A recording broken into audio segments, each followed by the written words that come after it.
ইসলাম এটাকে কি করেছে?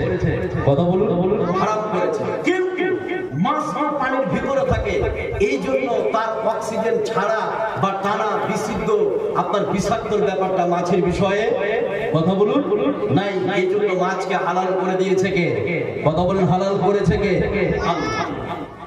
এবার এতক্ষণ যাকে কথা বললাম হালাল এবং হারাম, এবার চলুন বর্তমান সমাজে কিছু হারাম আছে, আপনি শুনলে চমকে যাবেন যে হারাম বলে এখন হচ্ছে।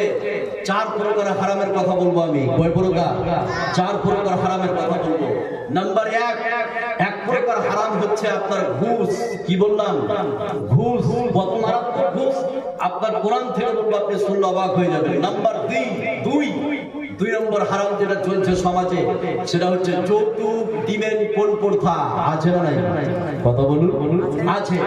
তিন নম্বরে যেটা আমাদের বর্তমান সমাজে চলছে